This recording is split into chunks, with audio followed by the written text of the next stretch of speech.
नमस्ते, मैं हूं किशोर अजवाणी। घड़ी इशारा कर रही है 9 बजे रात का। वक्त 100 बात की एक बात का। 100 बात की एक बात में आज इजराइल के प्रधानमंत्री बेंजामिन नेतन्याहू अपनी कैबिनेट के साथ ताबड़तोड़ बैठकें कर रहे हैं, जिसके बाद बंधकों की रिहाई पर कोई बड़ा ऐलान हो सकता है, यह कहा जा रहा है। यमन के हूथी विद्रोहियों ने समंदर में इजराइल के जहाज को हाईजैक करने का वीडियो जारी कर अमेरिका और इजराइल को सीधी चुनौती दे दी। उत्तर कोरिया की तरफ से अचानक एक रहस्यमयी मिसाइल छोड़ी जाने के बाद जापान और दक्षिण कोरिया में दहशत का माहौल बन गया और उत्तर काशी में मजदूरों को बचाने के लिए सुरंग में पाइप के जरिए एंडोस्कोप कैमरा भेजा गया, जिसकी मदद से पहली बार 12 नवंबर से टनल में फंसे मजदूरों का वीडियो सामने आया। ब्रेकिंग न्यूज, इजराइल के बंधकों पर खबर है कि हमास और इजराइल में बंधकों को लेकर किसी भी पल समझौते की खबर आ सकती है। मतलब हमास की कैद में मौजूद बंधकों की रिहाई का ऐलान किसी भी पल हो सकता है। 7 अक्टूबर के बाद से ही इजराइल की फौज बंधकों को छुड़ाने के लिए एड़ी चोटी का जोर लगा रही है और माना जा रहा है कि हमास के नेताओं के साथ इजराइल की सरकार के समझौते का ऐलान किसी भी पल हो सकता है। इजराइल के प्रधानमंत्री बेंजामिन नेतन्याहू ताबड़तोड़ बैठकें कर रहे हैं। पहले वॉर कैबिनेट की बैठक होगी, फिर सिक्योरिटी कैबिनेट की बैठक होगी, उसके बाद नेतन्याहू के मंत्रियों की बैठक होगी और माना जा रहा है कि इन बैठकों के बाद हमास के साथ हुई डील का ऐलान हो सकता है। नीरज हमारे साथ जुड़ रहे हैं इजराइल से। नीरज, तो अब डील का इंतजार करें, ऐलान होना जल्द संभव है? जी किशोर, इजरायल उससे जुड़ी बहुत बड़ी खबर। नेतन्याहू ने वॉर कैबिनेट, सिक्योरिटी कैबिनेट और सरकार की बैठक बुलाई है। अब से महज आधे घंटे के बाद, यानी भारतीय समय के मुताबिक 9:30 बजे वॉर कैबिनेट की बैठक बुलाई गई है और इसके 1 घंटे के बाद सिक्योरिटी कैबिनेट और उसके 1 घंटे के बाद यानी 11:30 बजे सरकार की बैठक बुलाई है। और ये संभावना जताई जा रही है कि इजराइल और हमास के बीच कतर की मध्यस्थता की वजह से एक बड़े बंधकों की रिहाई से जुड़े डील पर मुहर लग सकती है और इस बात की संभावना बहुत अधिक है। अमेरिकी राष्ट्रपति जो बाइडेन की तरफ से और कतर के अधिकारियों की तरफ से भी ऐसे संदेश दिए गए थे कि इस तरह की डील संभव है और अगर ये डील होती है तो इस बात की संभावना है किशोर की 50 बंधकों को रिहा करेगा हमास और इसके बदले में 4 से 5 दिन तक युद्ध पर रोक लगाएगा। लेकिन इसके बदले में इजराइल को फिलिस्तीनी कैदियों को भी रिहा करना होगा और इनकी संख्या 150 के आसपास हो सकती है और 4 से 5 दिन के बाद अगर युद्ध विराम होता है तो उसके बाद फिर 50 बंधकों को रिहा करेगा हमास। इस तरह की खबरें अब तक सामने आ रही है। जो बंधक रिहा किए जाएंगे उनमें महिलाओं और बच्चों की संख्या पहले अधिक होगी। तो इजराइल और हमास युद्ध से जुड़ी अब तक की सबसे बड़ी खबर है किशोर। देखना होगा कि आज की बैठक में क्या कुछ होता है। जी नीरज, जिसका मतलब ये कि अब लगभग ये तय हो चुका है कि हमास अपनी सुरंगों में मौजूद बंधकों को आज़ादी दे सकता है और माना जा रहा है इसका ऐलान किसी भी पल किया जा सकता है। मतलब किसी भी वक्त बंधकों को हमास की कैद से रिहा किया जा सकता है। और अगर ऐसा हो गया तो ये 7 अक्टूबर से जारी जंग का सबसे बड़ा टर्निंग पॉइंट माना जाएगा, क्योंकि बंधकों के मुद्दे पर पहले दिन से न तो हमास झुकने के मूड में है और न ही नेतन्याहू, बल्कि वो तो ऐलान कर चुके हैं कि वो जब तक हमास की कैद में मौजूद हर एक बंधक को नहीं छुड़ा लेते तब तक इजराइल की सेना गाजा से नहीं लौटेगी। और अब माना जा रहा है कि इस जंग का सबसे बड़ा फैसला हो सकता है, क्योंकि हमास के चीफ इस्माइल हानिया ने यह संकेत दे दिए कि वो बंधकों की रिहाई के मामले में बहुत जल्द ही कोई निर्णय ले सकते हैं, जिसका सीधा मतलब ये हुआ कि इजराइल और हमास के बीच समझौता हो सकता है। क्योंकि इन बंधकों में सिर्फ इजराइल ही नहीं बल्कि कई और देशों के लोग भी, जिसकी वजह से नेतन्याहू पर लगातार दबाव बन रहा है। यहाँ तक कि अमेरिका भी उनसे सीज फायर की अपील कर चुका है और दुनिया भर के मानवाधिकार संगठनों का तो ये मानना है कि नेतन्याहू गाजा में फंसे लोगों की जान से ज्यादा तवज्जो अपने बदले को दे रहे हैं। इसलिए अगर हमास उन बंधकों को रिहा करने का ऐलान करता है तो ये नेतन्याहू के लिए बहुत बड़ी जीत मानी जाएगी। और इस बात का इंतजार न सिर्फ इजराइल बल्कि पूरी दुनिया कर रही है, क्योंकि 7 अक्टूबर को हुए हमले के बाद से ही हमास ने करीब 240 लोगों को बंधक बना रखा और अब इस बात की उम्मीद बढ़ गई है कि हमास उन बंधकों को जल्द ही रिहा कर सकता है, क्योंकि इस बार हमास ने ही यह ऐलान किया है कि वो जल्द ही बंधकों की रिहाई के बारे में फैसला ले सकता है। मतलब 7 अक्टूबर से जारी जंग के 46वें दिन इजराइल और हमास के बीच सुलह का रास्ता दिख रहा है। हालांकि इजराइल पहले दिन से ही हमास को यह चेतावनी देता आया है कि उसके लोगों को बंधक बनाना हमास के लिए खतरनाक साबित होगा और वो किसी भी कीमत पर अपने लोगों को वहां से छुड़ा कर रहेगा। और हमास के चीफ इस्माइल हानिया के बयान के बाद ये संकेत मिलने लगे कि गाजा से जल्द ही बंधकों को आजादी मिल सकती है। माना जा रहा है कि इजरायल और हमास के बीच मध्यस्थता कराने में सबसे अहम भूमिका कतर और अमेरिका अदा कर रहे हैं। अमेरिका के मुताबिक इजरायल और हमास के बीच अब गिनी चुनी चीजों पर ही सहमति बनना बाकी है, जिसका मतलब ये कि दोनों के बीच बंधकों को लेकर लगभग सारी शर्तें तय हो चुकी हैं।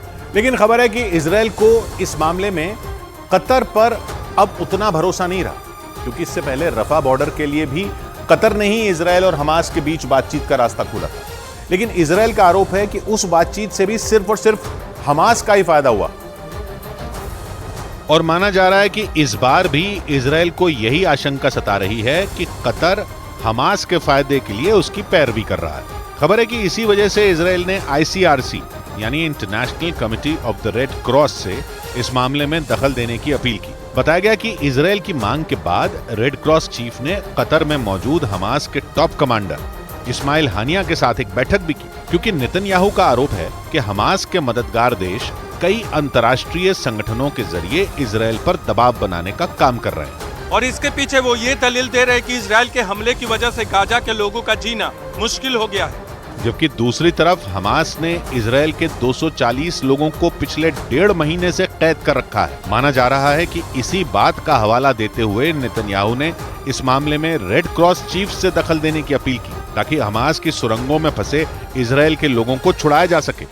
लेकिन नेतन्याहू की इस डील पर उनके अपने ही एक मंत्री ने उन्हें निशाने पर ले लिया। वहां के गृह मंत्री ने नेतन्याहू के इस फैसले को उनकी सबसे बड़ी भूल बताया और ये चेतावनी दी कि अगर उन्होंने हमास से किसी भी तरह का कोई समझौता किया तो ये दुनिया के सामने इजरायल की कमजोरी दिखाने वाला होगा और ऐसा संदेश देगा कि इजरायल ने आतंकियों के सामने घुटने टेक दिए।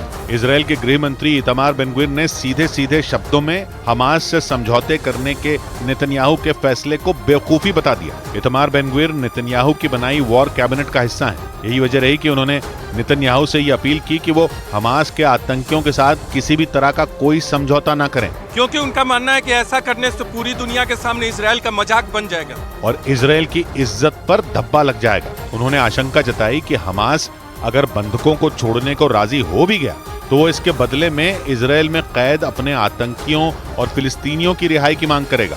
मतलब उनके मुताबिक नेतन्याहू जिस समझौते को अपनी जीत मान रहे हैं वो असल में उनकी सबसे बड़ी हार साबित होगी, क्योंकि ऐसा करके वो हमास की शर्तों को मान लेंगे और इजरायल का रुतबा मिट्टी में मिल जाएगा।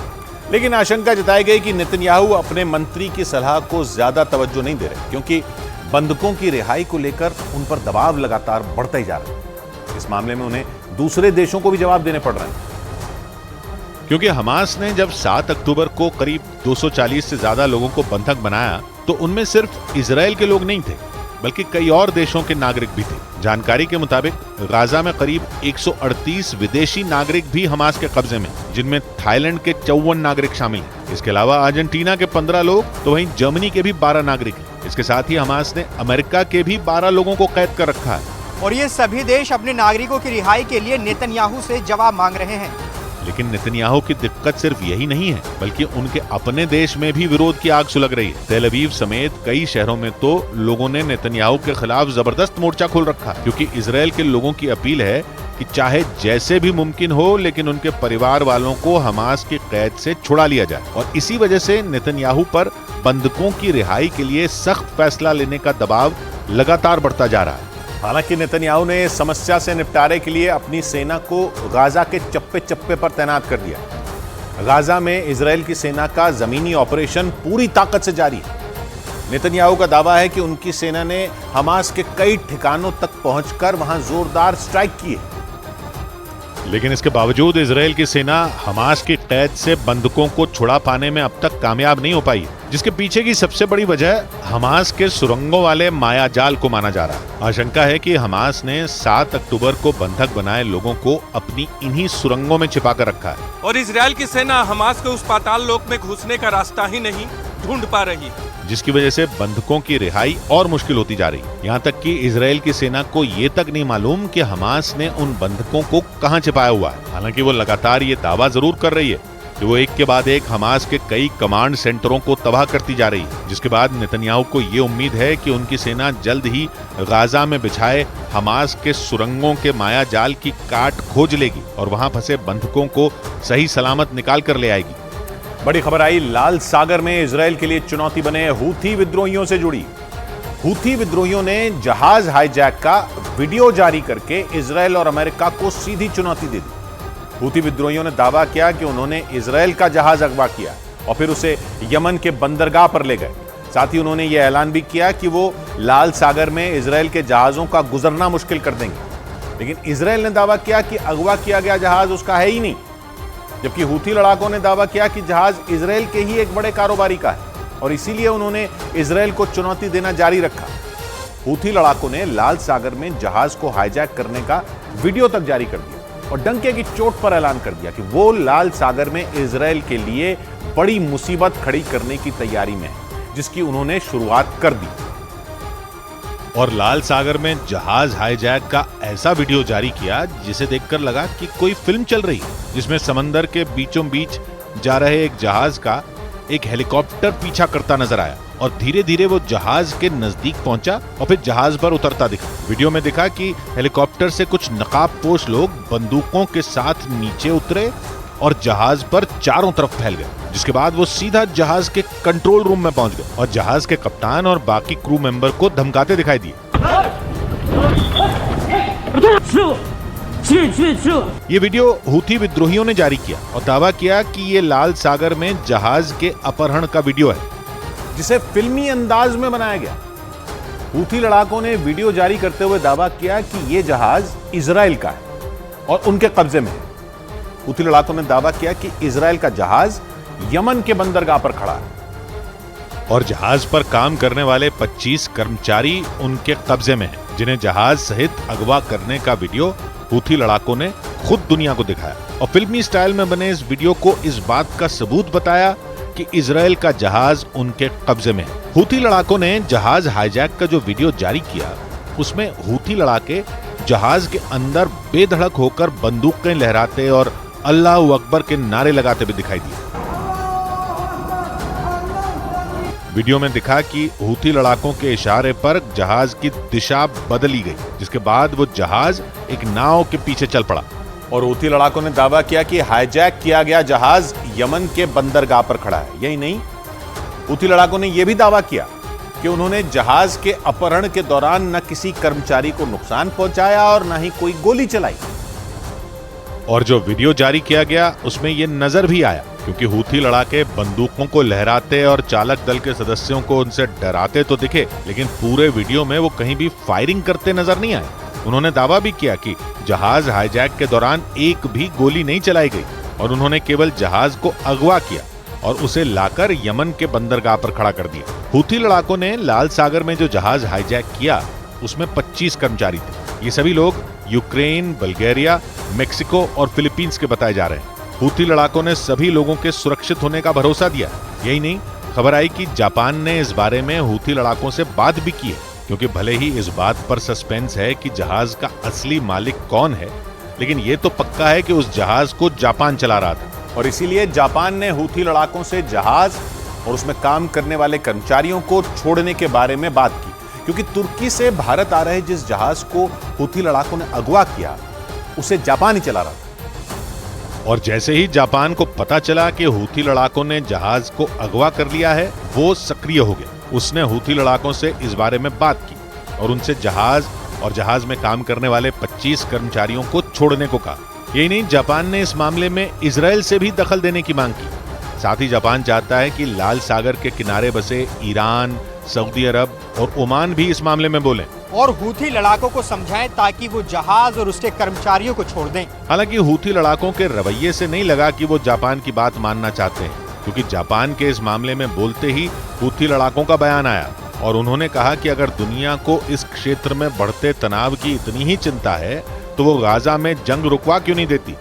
जिसका मतलब यह हुआ कि हूथी लड़ाके इतनी आसानी से जापान की बात मानते नजर नहीं आए, क्योंकि उन्होंने लाल सागर में जहाज हाईजैक इजराइल को बैकफुट पर धकेलने के लिए किया और इस चक्कर में जापान पिस गया। क्योंकि इजराइल ये मानने के लिए ही तैयार नहीं है कि लाल सागर से अगवा किया गया जहाज उसका था।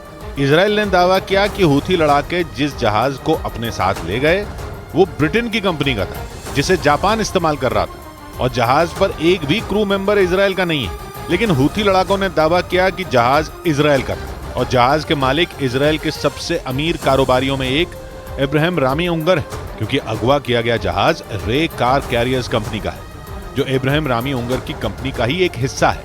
यानी लाल सागर से जिस जहाज का अपहरण हुआ उसका कनेक्शन इजराइल के बड़े कारोबारी की कंपनी से। लेकिन इजराइल ये मानने को तैयार ही नहीं है कि हूथी लड़ाकों के कब्जे में यमन के बंदरगाह पर खड़ा जहाज उसका है। लेकिन हूथी लड़ाके इस बात पर अड़े हुए हैं कि उन्होंने इजराइल के जहाज को ही अगवा किया। लाल सागर से जिस जहाज को हूथी लड़ाकों ने हाईजैक किया उसका नाम गैलेक्सी लीडर है, जिसे आखिरी बार 3 दिन पहले देखा गया था। और तब से उस जहाज को ढूंढा जा रहा है। 189 मीटर लंबे गैलेक्सी लीडर नाम के जिस जहाज को हूथी लड़ाकों ने अगवा किया उस पर कैरिबियाई देश बहामास का झंडा लगा हुआ था, और वो एक मालवाहक जहाज था जिसे जापान की एक कंपनी चला रही थी। तुर्की से भारत आ रहे इस जहाज से कारों का ट्रांसपोर्ट होता है, और जैसे ही ये जहाज लाल सागर में यमन के नजदीक पहुंचा, हूथी लड़ाकों का हेलीकॉप्टर उसके ऊपर मंडराने लगा, जिसके बाद हूथी लड़ाकों ने लाल सागर में इजराइल और अमेरिका को चुनौती देते हुए जहाज का अपहरण कर लिया। जिसके बाद हूथी लड़ाकों ने इजराइल और अमेरिका को ललकारा।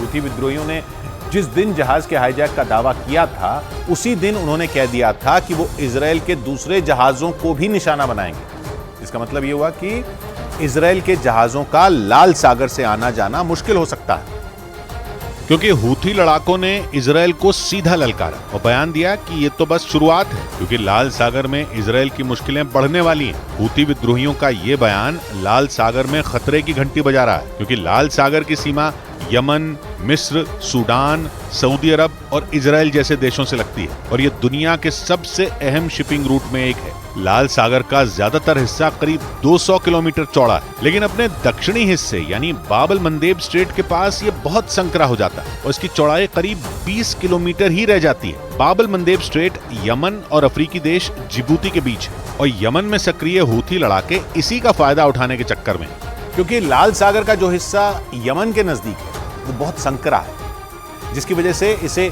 चोक पॉइंट भी कहते हैं। और इस रास्ते से हर साल हजारों जहाज गुजरते हैं, जिनमें इजराइल और अमेरिका के जहाज भी शामिल हैं, जो हूथी लड़ाकों के निशाने पर आ सकते हैं। क्योंकि आंकड़े बताते हैं कि दुनिया के सबसे व्यस्त समुद्री रास्तों में एक लाल सागर से हर साल करीब 17,000 जहाज गुजरते हैं, जिसका मतलब यह हुआ कि रोजाना करीब 50 जहाज लाल सागर से गुजरते हैं, जिनमें इजराइल और अमेरिका के जहाज भी शामिल हैं, जिन्हें हूथी लड़ाके लाल सागर के चोक पॉइंट पर फंसा सकते हैं। क्योंकि यमन और अफ्रीकी देश जिबूती के बीच के हिस्से यानी बाबल मंदेब स्ट्रेट को ही लाल सागर का चोक पॉइंट कहते हैं, क्योंकि ये करीब 20 किलोमीटर ही चौड़ा है, जहां से आने जाने वाले जहाजों को हूथी लड़ाके वैसे ही टारगेट कर सकते हैं जैसे उन्होंने गैलेक्सी लीडर को किया, और उसका अपहरण करके उसे अपने साथ ले गए। लेकिन इजराइल ने गैलेक्सी लीडर को अपना मानने से ही इनकार कर दिया, और यहीं पर पेच फंस गया, क्योंकि हूथी लड़ाकों ने गैलेक्सी लीडर जहाज का कनेक्शन इजराइल के कारोबारी से जोड़ दिया। लेकिन जहाज पर कैरिबियाई देश बहामास के झंडे ने हूथी लड़ाकों के दावों पर सवाल उठा दिया, क्योंकि शिपिंग इंडस्ट्री में जहाजों पर लगा झंडा देश के रजिस्ट्रेशन को दिखाता है, न कि कंपनी के मालिकाना हक को। और बहामास में कम टैक्स और लचीले कानून की वजह से शिपिंग कंपनियां अपने जहाजों का रजिस्ट्रेशन वहां कराती। गैलेक्सी लीडर जहाज का इस्तेमाल करने वाली जापान की कंपनी ने भी इसी का फायदा उठाया और करीब 800 जहाजों का बहामास में रजिस्ट्रेशन करवाया, जिनमें गैलेक्सी लीडर भी शामिल है, और इसे जापान ने लीज पर ले रखा है और उस पर बहामास का झंडा लगाकर लाल सागर में कारों का ट्रांसपोर्ट कर रहा था। लेकिन हूथी लड़ाकों ने सारे दांव पेच को गलत बताया और जहाज के रजिस्ट्रेशन से लेकर उसके मालिकाना हक से जुड़े इजराइल के हर दावे को हवा में उड़ा दिया, जिसके बाद लाल सागर में इजराइल और अमेरिका के लिए चुनौती बढ़ गई, क्योंकि हूथी लड़ाकों का इजराइल के जहाजों को निशाना बनाने का ऐलान डराने वाला है। समंदर के जिस इलाके में हूथी लड़ाकों ने इजराइल और अमेरिका को ललकारा, वहां उन्हें रोकने के विकल्प बहुत ही सीमित हैं। क्योंकि हूथी लड़ाकों को रोकने का सबसे पहला रास्ता है लाल सागर से गुजरने वाले जहाजों को सैन्य सुरक्षा देना, और लाल सागर की सीमा मिस्र और सऊदी अरब जैसे देशों से लगती है, जो गाजा जंग के बीच फूंक फूंक कर कदम रख रहे हैं और इस माहौल में हूथी लड़ाकों से सीधे भिड़ने से बच सकते हैं। दूसरा रास्ता खुद इजराइल है, जिसे अपने जहाजों की सुरक्षा खुद करनी होगी। लेकिन इजराइल के लिए मुश्किल बड़ी है, क्योंकि उसकी नौसेना इस समय हमास से लड़ने में व्यस्त है। ऐसे में तीसरा और आखिरी विकल्प बचता है अमेरिका, जिसके जंगी जहाज और मिसाइलें लाल सागर के अलग अलग हिस्सों में गश्त लगा रहे हैं और यही जहाज हूथी लड़ाकों के हमले से इजराइल की सुरक्षा कर सकते हैं। लेकिन उनके लिए भी ये काम आसान नहीं होगा, क्योंकि लाल सागर में अमेरिका का हूथी लड़ाकों से भिड़ने का मतलब है सीधा ईरान से भिड़ना, जिससे लाल सागर में भयंकर जंग हो सकती है। इसका मतलब यह हुआ कि हूथी लड़ाकों की धमकी ने खतरनाक माहौल बना दिया, जिसकी चपेट में केवल इजराइल ही नहीं आएगा, बल्कि अमेरिका और ईरान की भी सीधी भिड़ंत हो सकती है। क्योंकि लाल सागर के हालात देखकर लगता है कि हूथी लड़ाके इजराइल के जहाजों को बार बार निशाना बनाएंगे, जिनकी सुरक्षा के लिए अमेरिका को मोर्चा संभालना पड़ा। और एक बार अमेरिका के जंगी जहाजों का हूथी लड़ाकों से सामना हुआ तो फिर तो ईरान भी मैदान में उतर सकता है, जिससे अमेरिका और ईरान की सीधी भिड़ंत का माहौल बन सकता है। यानी इजराइल के जहाजों को बचाने के चक्कर में ईरान और अमेरिका आमने सामने आ सकते हैं। और इसीलिए माना जा रहा है कि हूथी लड़ाकों ने केवल इजराइल को नहीं, अमेरिका को भी चुनौती दी है। खुद इजराइल ने एक दिन पहले हूथी लड़ाकों की जहाज हाईजैक की हरकत को ईरान की आतंकी हरकत कहा था। हालांकि ईरान ने इस मामले से पल्ला झाड़ लिया, लेकिन इजराइल और अमेरिका ये मानने को तैयार नहीं है, क्योंकि हूथी लड़ाकों को ईरान का ही समर्थन हासिल है और ईरान ने उन्हें कई खतरनाक हथियार भी दे रखे हैं। बड़ी खबर है इजराइल की लेबनान से लगने वाली सीमा पर छिड़ी जंग से जुड़ी। खबर है कि हिजबुल्लाह के लड़ाकों के पास ईरान के खतरनाक ड्रोन पहुंच चुके हैं। ये खतरनाक ड्रोन अबाबील ड्रोन है, जो कामिकाजे ड्रोन है, यानी आत्मघाती ड्रोन। इससे पहले रूस यूक्रेन की जंग में भी ईरान के आत्मघाती ड्रोन भयंकर तबाही मचा चुके हैं और अब इजराइल के लिए टेंशन बन रहे हैं। हिजबुल्लाह लेबनान से इजराइल के ठिकानों पर हमला करने के लिए ईरान के आत्मघाती ड्रोन का इस्तेमाल कर रहा है। खबर के मुताबिक हिजबुल्लाह के पास ईरान के खतरनाक अबाबील 2 ड्रोन है, जिनकी मदद से वो इजरायली सेना के ठिकानों को निशाना बना रहा है। और अगर इस दावे में सच्चाई है तो ये इजराइल के साथ अमेरिका के लिए भी बड़े सिरदर्द से कम नहीं है, क्योंकि जब से हिजबुल्लाह ने इजराइल की उत्तरी सीमा पर जंग छिड़ी है, उसने कई बार आत्मघाती ड्रोन का हमलों में इस्तेमाल किया। उसके सबसे ताजा हमले में भी इजराइल के आसमान में ड्रोन उड़ते दिखाई दिए और हमले का ये वीडियो खुद हिजबुल्लाह ने ही जारी किया, जिसमें आसमान में उड़ रहे आत्मघाती ड्रोन, यानी ऐसे ड्रोन जो विस्फोटकों से भरे होते हैं, जमीन पर गिरकर धमाके करते नजर आए। दावा किया गया कि हिजबुल्लाह ईरान के अबाबील 2 ड्रोन से हमले बोल रहा है, जो बेहद सटीक तरीके से हमला करके दुश्मनों का खात्मा करने के लिए जाने जाते हैं। और बड़ी बात यह कि लेबनान की सीमा पर इजराइल के लिए मुसीबत बना हिजबुल्लाह खुलकर ईरान के ड्रोन से हमलों के वीडियो भी जारी कर रहा है। यानी वो ये छिपाने की कोई कोशिश नहीं कर रहा कि ईरान सीधे तौर पर न सही, लेकिन जंग में शामिल तो है ही। और यही बात इजराइल से ज्यादा अमेरिका की धड़कनें बढ़ाने वाली हो सकती है, क्योंकि हिजबुल्लाह अबाबील 2 ड्रोन का इस्तेमाल भले ही इजराइल की उत्तरी सीमा को दहलाने के लिए कर रहा हो, लेकिन उसकी धमक तो अमेरिका को भी सुनाई दे रही होगी। इसके पीछे की वजह ईरान है। वही ईरान जो यूक्रेन की जंग में भी अमेरिका के लिए बुरा सपना साबित हो रहा है। उसके ड्रोन पिछले करीब 1.5 साल से यूक्रेन, उसके मददगार अमेरिका और यूरोप के देशों को बुरी तरह छका रहे हैं। दावा है कि ईरान अपने दोस्त रूस को 100-200 नहीं, बल्कि हजारों शाहिद 136 ड्रोन दे चुका है। ईरान का शाहिद 136 ड्रोन भी अबाबील 2 की तरह ही एक आत्मघाती ड्रोन है। यह ऐसा खतरनाक हथियार है जो मिसाइल दागने के साथ साथ खुद भी दुश्मन पर बम बनकर फट जाता है। यानी यूक्रेन की जंग में ईरान का शाहिद 136 अमेरिका के लिए परेशानी बना, तो इजराइल और हमास की जंग में उसका अबाबील 2 ड्रोन इजराइल से दुश्मनी निभाने के काम आ रहा। और इजराइल के मीडिया का दावा है कि ईरान के इसी ड्रोन का इस्तेमाल हिजबुल्लाह खुलकर इजराइल के खिलाफ कर रहा है। हालांकि ईरान ने न तो कभी यूक्रेन जंग में अपने ड्रोन के इस्तेमाल की बात मानी और न ही कभी हिजबुल्लाह के पास ईरानी ड्रोन होने के दावों को माना। यानी उसने हर बार इस बात से इनकार किया कि वो किसी भी तरह दोनों लड़ाइयों में शामिल है, क्योंकि अमेरिका, यूरोप के देशों और इजराइल का हमेशा से यही मानना है कि ईरान की शह पर ही उनके दुश्मन हमेशा जंग छेड़ने के लिए तैयार रहते हैं। और यूक्रेन की ही तरह इजराइल हमास जंग में भी इजराइल के दोस्त अमेरिका को घेरने में सबसे पहला नाम ईरान का ही आया। और कई बार तो ईरान ने खुलकर कह दिया कि अमेरिका ने इजराइल को हथियार देने बंद नहीं किए तो ईरान भी जंग में उतर आएगा।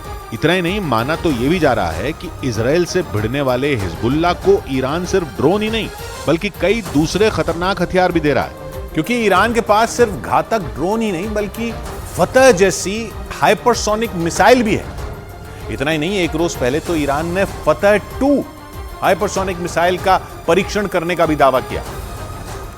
यानी उसके पास अब पहले से भी ज्यादा खतरनाक मिसाइल आ गई। लेकिन इजराइल और अमेरिका को परेशान करने वाली एक और बड़ी खबर भी ईरान के हथियारों से जुड़ी हुई ही आई। ईरान ने अपने शाहिद 136 ड्रोन के एडवांस्ड वर्जन यानी उससे भी ज्यादा घातक और आधुनिक ड्रोन शाहिद 238 की एक झलक दुनिया को दिखा दी। ईरान ने दावा किया कि उसके शाहिद 238 ड्रोन में जेट इंजन लगा हुआ है जो उसकी उड़ने की ताकत शाहिद 136 से कई गुना बढ़ा देगा। हालांकि ईरान ने अपने इस नए ड्रोन के बारे में ज्यादा जानकारी साझा नहीं की, लेकिन जिस तरह से इजराइल और अमेरिका के साथ उसका तनाव बढ़ रहा है, माना जा रहा है कि उसका ये हथियार भी दोनों देशों के लिए किसी बड़ी मुसीबत से कम नहीं होगा। जैसे शाहिद 136 ड्रोन ने यूक्रेन की जंग में अमेरिका समेत यूक्रेन के तमाम मददगार देशों की नाक में दम कर रखा है।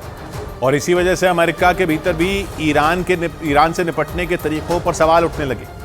ईरान की मीडिया में छपी एक रिपोर्ट के मुताबिक अमेरिकी रक्षा मंत्रालय पेंटागन के कई अधिकारियों ने इस बात पर नाराजगी जताई कि बाइडेन सरकार ईरान समर्थित चरमपंथी गुटों के खिलाफ सख्त कदम नहीं उठा रही है। जबकि ईरान के समर्थन वाले चरमपंथी गुट लगातार अमेरिकी ठिकानों को निशाना बना रहे हैं। इजराइल और हमास की जंग शुरू होने के बाद तो सीरिया और इराक में अमेरिकी ठिकानों पर हमलों की जैसे बाढ़ आ गई। इराक में अमेरिकी फौज आतंकी संगठन ISIS का खात्मा करने के नाम पर बैठी है, तो सीरिया में अमेरिका बशर अल असद की सरकार के खिलाफ चल रहे विद्रोह के साथ खड़ा है। और इन्हीं दोनों जगहों पर मौजूद उसके ठिकाने ईरान समर्थित चरमपंथियों के निशाने पर हैं। ईरान के मीडिया के मुताबिक पेंटागन के कई अधिकारी ऐसे ही हमलों का सही जवाब नहीं दिए जाने की वजह से बाइडेन सरकार से नाराज हैं। रिपोर्ट के मुताबिक पिछले करीब 1.5 महीने में अमेरिकी ठिकानों पर 61 से ज्यादा हमले हुए हैं, जिसके जवाब में अमेरिकी सेना ने सिर्फ 3 हमले किए, जिनमें 7 चरमपंथी लड़ाकों की मौत होने का दावा किया गया। लेकिन इजराइल लेबनान में मौजूद हिजबुल्लाह के ठिकानों पर पलटवार का कोई मौका नहीं छोड़ रहा। अमेरिका भले ही ईरान समर्थित चरमपंथी संगठनों को लेकर अपने ही लोगों के निशाने पर है, लेकिन उसकी मदद के दम पर इजराइल की फौज अपनी उत्तरी सीमा पर जंग लड़ने के लिए भी तैयार बैठी है। क्योंकि हिजबुल्लाह के लड़ाके उसके टैंकों तक को नहीं छोड़ रहे हैं। इसी वजह से इजराइल ने बीते कुछ दिनों में हिजबुल्लाह के ठिकानों पर हमले बढ़ा दिए। इजराइल के ताजा हमले में लेबनान की सीमा के करीब बने हिजबुल्लाह के कई ठिकानों को बर्बाद करने का दावा किया गया। लेबनान की सीमा के करीब इजराइल ने एक दो नहीं बल्कि एक साथ कई बमों की बारिश कर दी। वहां धमाकों के साथ धुएं का गुबार उठता दिखाई दिया। हालांकि लेबनान ने इजराइल के इस हमले को अपने रिहायशी इलाकों पर हुआ हमला बताया और दावा किया कि इस हमले में एक महिला की मौत हो गई जबकि एक दूसरी महिला घायल हो गई। इतना ही नहीं, लेबनान ने इजराइल के हमले में 2 पत्रकारों की मौत होने का भी दावा किया। लेकिन इस बीच उत्तरी गाजा के बाद दक्षिणी गाजा में जमीनी ऑपरेशन चलाने की इजराइल की तैयारी में अमेरिका ने अड़ंगा लगा दिया। इजराइल के मीडिया के मुताबिक अमेरिका ने वहां रहने वाले लाखों लोगों की सुरक्षा पर सवाल उठाए, क्योंकि उत्तरी गाजा से हमास को मिटाने के लिए इजराइल ने पिछले 1.5 महीने में जो किया वो पूरी दुनिया ने देखा। इजराइल अपने जमीनी और हवाई हमलों में वहां हमास को भारी नुकसान पहुंचाने में कामयाब रहा। लेकिन इस दौरान ये आरोप भी लगे कि इजरायली सैनिकों के हमलों में बड़ी संख्या में आम लोगों की भी मौत हुई, जिसकी वजह से इजराइल के साथ साथ उसकी मदद करने वाले अमेरिका की भी पूरी दुनिया में आलोचना हुई। लेकिन इसके बाद भी इजराइल ने ऐलान कर दिया कि उसने उत्तरी गाजा के बाद दक्षिणी गाजा में भी जमीनी हमले की तैयारी कर ली है, जिसका मतलब ये कि इजराइल के सैनिक दक्षिणी गाजा में घुसकर उसका वही हश्र करेंगे जो उन्होंने उत्तरी गाजा का किया। लेकिन अमेरिका ने दक्षिणी गाजा में मौजूद लाखों लोगों का हवाला देते हुए इजराइल की कार्रवाई पर सवाल खड़े कर दिए और अमेरिका ने साफ कह दिया कि दक्षिणी गाजा में बड़े पैमाने पर सैनिक भेजने से पहले इजराइल को वहां रहने वाले लोगों की सुरक्षा का भरोसा देना होगा। यानी जंग की शुरुआत से ही इजराइल का खुलकर समर्थन करने वाला अमेरिका इस मामले में सीधे सीधे उसके साथ खड़ा नहीं हो रहा है। इजराइल के मीडिया के मुताबिक अमेरिकी सरकार के प्रवक्ता मैथ्यू मिलर ने दो टूक कह दिया कि दक्षिणी गाजा में जमीनी हमले शुरू करना बेहद खतरनाक हो सकता है। उन्होंने वहां मौजूद लाखों लोगों की सुरक्षा को लेकर चिंता जताई। और मैथ्यू मिलर ने इजराइल से साफ कह दिया कि दक्षिणी गाजा में सैन्य ऑपरेशन चलाने से पहले उसे ये बताना होगा कि वो वहां मौजूद आम लोगों की सुरक्षा कैसे करेगा, क्योंकि दक्षिणी गाजा में वो लोग भी मौजूद हैं जिन्होंने इजराइल की चेतावनी के बाद जंग के शुरुआती दिनों में ही उत्तरी गाजा को खाली कर दिया था। ऐसे में दावा किया गया कि अगर इजराइल ने गाजा के दक्षिणी इलाकों पर धावा बोल दिया तो वहां ऐसी तबाही होगी जिसका अंदाजा भी नहीं लगाया जा सकता और दुनिया जंग का सबसे भयंकर चेहरा देखी, क्योंकि इस वक्त गाजा की 2/3 से ज्यादा आबादी दक्षिणी गाजा में मौजूद है। ऐसा इसलिए क्योंकि 7 अक्टूबर के हमास के हमले के अगले दिन ही इजराइल ने उत्तरी गाजा को खाली करने की चेतावनी दे दी थी, जिसके बाद उत्तरी गाजा के लाखों लोगों ने जान बचाने के लिए अपने घर छोड़ दिए थे और दक्षिणी गाजा के शहरों में शरण ले ली थी। जंग के दौरान भी कई बार इजराइल ने कुछ घंटे के लिए युद्ध विराम का ऐलान किया था, तब भी बड़ी संख्या में लोगों ने दक्षिणी गाजा में पनाह ले ली थी, जिसकी वजह से करीब 23 लाख की आबादी वाले गाजा की 80% से ज्यादा जनता दक्षिणी गाजा में इकट्ठा हो गई। लेकिन इजराइल का दावा है कि उत्तरी गाजा में उसके हमलों से खौफ में आए बड़े पैमाने पर हमास के लड़ाके भी दक्षिणी गाजा में भाग गए और वो वहां छिपकर इजराइल के सैनिकों पर वार कर रहे हैं। इजराइल के मीडिया के मुताबिक इसीलिए वहां की सेना के निशाने पर उत्तरी गाजा के बाद दक्षिणी गाजा भी आ गया। जबकि हमास के सफाए के लिए इजराइल ने जंग के शुरुआती दिनों में ही 41 किलोमीटर लंबी गाजा पट्टी के 2 हिस्से कर दिए थे, जिनमें पहला हिस्सा उत्तरी गाजा और दूसरा दक्षिणी गाजा, जिसके बाद इजराइल की सेना ने उत्तरी गाजा में हवाई हमलों के साथ ही 26 अक्टूबर से जमीनी ऑपरेशन भी शुरू कर दिया, क्योंकि इजराइल की सेना के मुताबिक हमास भले ही पूरे गाजा में एक्टिव हो, लेकिन उसके ज्यादातर ठिकाने उत्तरी गाजा में ही मौजूद थे, जिन्हें मिटाने के लिए इजराइल ने वहां पूरी ताकत झोंक दी। और करीब 21 दिन के जमीनी हमलों के बाद 3 रोज पहले इजराइल की सेना ने दावा किया कि उसने उत्तरी गाजा से हमास के लड़ाकों का पूरी तरह सफाया कर दिया, जिसके बाद दक्षिणी गाजा में भी वैसा ही सैन्य ऑपरेशन चलाने की तैयारी शुरू हो गई। क्योंकि उत्तरी गाजा पर कंट्रोल जमाने के बाद इजराइल की सेना ने खान यूनिस समेत दक्षिणी गाजा के कई शहरों में पर्चे गिराए थे। उन पर्चों में लोगों को तुरंत दक्षिणी गाजा खाली करने के निर्देश दिए गए थे, क्योंकि आशंका जताई गई कि हमास का टॉप लीडर यहिया सिनवार दक्षिणी गाजा के खान यूनिस इलाके में छिपा बैठा है और वहीं से वो अपने लड़ाकों को इजरायली सेना को निशाना बनाने के निर्देश देता था। इतना ही नहीं, इजराइल का दावा है कि यहिया सिनवार ने ही हमास कमांडर मोहम्मद दईफ के साथ मिलकर 7 अक्टूबर के हमले की साजिश रची थी। दावा किया गया कि इसीलिए इजराइल उसे किसी भी कीमत पर छोड़ना नहीं चाहता। इजराइल के मीडिया के मुताबिक दक्षिणी गाजा में जमीनी हमले के दौरान इजराइल के निशाने पर सबसे पहले खान यूनिस शहर ही हो सकता है, ताकि यहिया सिनवार को मौत के घाट उतारा जा सके।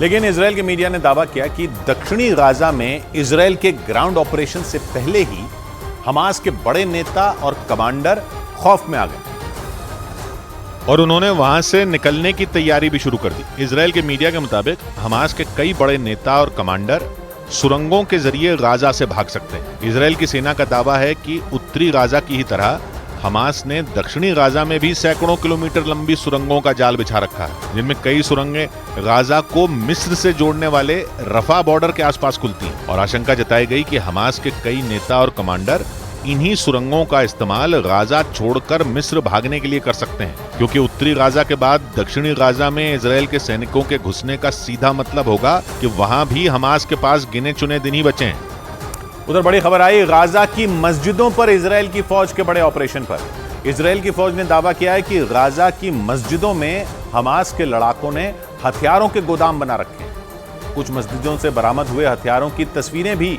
इजराइल की फौज ने जारी की। अब तक गाजा पट्टी में कई मस्जिदों पर इजराइल की फौज के हमले हो चुके हैं, लेकिन अस्पतालों पर हमले के बाद लग रहा है कि एक बार फिर इजराइल की फौज के निशाने पर गाजा पट्टी की मस्जिदें, क्योंकि इजराइल की फौज का दावा है कि अस्पताल और स्कूलों की तरह मस्जिदों का इस्तेमाल भी हमास के लड़ाके हथियार छुपाने के लिए कर रहे हैं। इजराइल की सेना के मुताबिक वहां मस्जिदों में छिपाए गए हथियारों की मदद से हमास के लड़ाके उसके सैनिकों पर हमले कर रहे थे। लेकिन हमास को मिटाने की कसम खा चुकी इजराइल की सेना ने गाजा में कई मस्जिदों को निशाना बनाया। दावा है कि इजराइल के खिलाफ साजिश रचने के लिए हमास के कमांडरों ने वहां की मस्जिदों को ढाल बनाया हुआ था, लेकिन इजराइल की फौज ने उनके प्लान पर पानी फेर दिया, क्योंकि गाजा में सुरंगों की तलाश के दौरान इजराइल के सैनिकों ने वहां की मस्जिदों से बड़े पैमाने पर खतरनाक हथियार और गोला बारूद जब्त कर लिया, जिनका इस्तेमाल जंग में इजराइल की सेना के खिलाफ किया जा रहा था। और एक नहीं बल्कि गाजा की कई मस्जिदों में हमास के हथियारों के गोदाम होने का दावा किया गया, जो एक तरह से हमास के लड़ाकों के लिए सुरक्षा कवच का काम कर रही थी। लेकिन हमास के ठिकाने पर घात लगाए बैठी इजराइल की सेना ने वहां घुसकर बड़ी कार्रवाई कर दी, जबकि कई मस्जिदों पर बम बरसाकर उन्हें ध्वस्त कर दिया गया। और वहां छिपे हमास के लड़ाकों पर भी हमले का दावा किया गया, क्योंकि गाजा में अस्पतालों और स्कूलों के बाद अब वहां की मस्जिदों को ठिकाना बनाने वाले हमास के लड़ाकों को इजराइल के सैनिक चुन चुन कर निशाने पर ले रहे हैं, जिन्होंने इजराइल की सेना की नाक में दम करके रखा था। माना जा रहा है कि गाजा की मस्जिदों में छिपे हमास के लड़ाकों की वजह से इजराइल को वहां ग्राउंड ऑपरेशन को अंजाम देने में मुश्किलों का सामना करना पड़ रहा है, इसलिए उसकी सेना कोई कसर नहीं छोड़ना चाहती। और बताया जा रहा है कि गाजा की मस्जिदों की आड़ में हमास के लड़ाके खुद को महफूज रखने की कोशिश में जुटे हुए हैं। लेकिन हमास के लिए सुरक्षित माने जाने वाले ठिकानों पर भी उसके लड़ाकों पर इजराइल ने हमले का दावा कर दिया। इजराइल की सेना के मुताबिक वहां मस्जिदों के नीचे सुरंगें बनी, जिनकी मदद से हमास के लड़ाके गाजा में दूसरे इलाकों तक हथियारों की सप्लाई कर रहे हैं। और ये भी दावा है कि मस्जिदों के अंदर छिपकर हमास के कमांडर अपने लड़ाकों को इजराइल पर हमले के लिए कमांड दे रहे हैं, जिसके बाद इजराइल की सेना ने हमास के लड़ाकों को मार गिराने के साथ ही वहां से बड़े पैमाने पर हथियार और गोला बारूद बरामद करने का दावा भी कर दिया। आरोप है कि गाजा की मस्जिदों को हमास ने हथियारों के कारखानों में भी बदल दिया है, और वहां बनने वाले हथियारों के दम पर ही हमास जंग की शुरुआत से इजराइल को आंख दिखा रहा है। लेकिन इजराइल 7 अक्टूबर को हुए नरसंहार का बदला लेना चाहता है और उसकी सेना एक कदम भी पीछे नहीं हटना चाहती, इसलिए सेना गाजा में हमास के हथियारों के कारखाने तक पहुंच गई। दावा है कि गाजा में मस्जिदों के अंदर हमास हथियारों की खेप तैयार कर रहा था, जिन्हें गाजा में घुसी इजराइल की सेना के खिलाफ इस्तेमाल करने का प्लान था। लेकिन हमास के बिछाए जाल में ही उसके अपने कमांडर और लड़ाके फंस गए, क्योंकि इजराइल की फौज ने गाजा की मस्जिदों में बनाए गए कारखानों में धावा बोल दिया और वहां मौजूद उसके लड़ाकों को मारकर खतरनाक हथियारों को जब्त करने का दावा कर दिया, जो इजराइल के लिए बड़ी कामयाबी बताई जा रही है। क्योंकि आरोप है कि गाजा की मस्जिदों से जिन हथियारों को इजराइल की सेना ने जब्त किया, उनका इस्तेमाल हमास के लड़ाकों ने 7 अक्टूबर को किया था। मतलब ये वही हथियार हैं जिनकी मदद से हमास के लड़ाकों ने इजराइल के सैकड़ों लोगों को मौत के घाट उतार दिया था। और इजराइल की सेना ने एक वीडियो जारी कर दुनिया के सामने इसका सबूत पेश किया, क्योंकि इजराइल के जारी किए गए उस वीडियो में खतरनाक हथियार और बड़े पैमाने पर गोला बारूद की खेप नजर आई। इजराइल की सेना के मुताबिक 7 अक्टूबर को हमास के लड़ाकों ने इन्हीं हथियारों की मदद से वहां कत्लेआम मचा दिया था, और तब से ही इजराइल की सेना हमास के हथियारों के जखीरे की तलाश कर रही थी। माना जा रहा है कि इजराइल की सेना की इस कार्रवाई से हमास को काफी नुकसान पहुंचा, क्योंकि गाजा की मस्जिदों में छिपे बड़ी संख्या में हमास के लड़ाकों को इजराइल की सेना ने मार गिराया और उसके हथियारों पर भी इजराइल की सेना ने कब्जा कर लिया, जिनके सहारे वो इजराइल के शहरों पर हमले की प्लानिंग कर रहा था। लेकिन इजराइल की सेना ने उसके प्लान को नाकाम कर दिया। इसके साथ ही इजराइल का आरोप है कि गाजा में हमास ने मस्जिदों में औरतों और बच्चों को अपने लड़ाकों की सुरक्षा के लिए ढाल के तौर पर इस्तेमाल किया, लेकिन उन मस्जिदों को भी इजराइल की सेना ने निशाना बनाया और एक के बाद एक ताबड़तोड़ हवाई हमले कर इजराइल की फौज ने गाजा की कई मस्जिदों को नेस्तनाबूद कर दिया।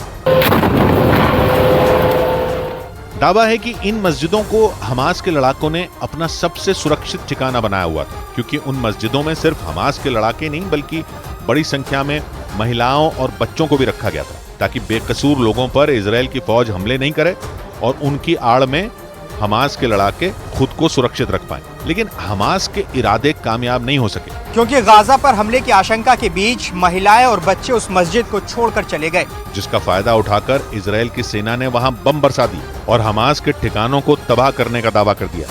लेकिन मस्जिदें ही नहीं, इजराइल की फौज की नजर गाजा में चल रहे बड़े शरणार्थी कैंपों पर भी है। ऐसे ही कैंपों में एक जबालिया शरणार्थी कैंप भी है।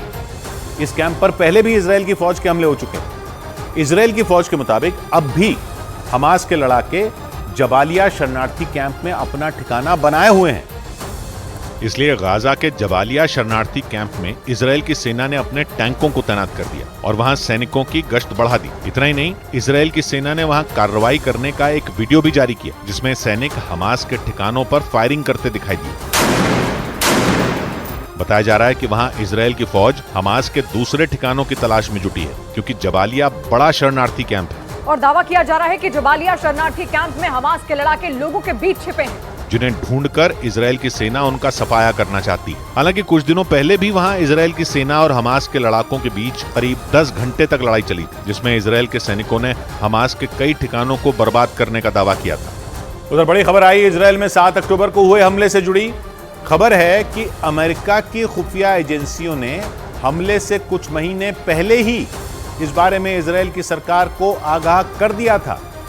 अमेरिका की मिलिट्री इंटेलिजेंस ने इजराइल की सरकार को विवादित न्यायिक सुधार कानूनों पर संभल कर आगे बढ़ने की नसीहत दी थी। अमेरिका की खुफिया एजेंसियों ने दावा किया था कि विवादित न्यायिक सुधार कानूनों के कारण ईरान, हिजबुल्लाह और हमास इजराइल पर भड़के हुए हैं और बस मौके की ताक में है। अमेरिका ने उसी वक्त अंदेशा जताया था कि ईरान के समर्थन वाले संगठन मिलकर किसी बड़े हमले की प्लानिंग कर रहे हैं, लेकिन इजराइल की सरकार ने इस तरह की चेतावनी पर बिल्कुल ध्यान नहीं दिया। इजराइल के अखबारों में छपी खबरों के मुताबिक ये अलर्ट 7 अक्टूबर से कुछ महीने पहले ही भेजे जा चुके थे।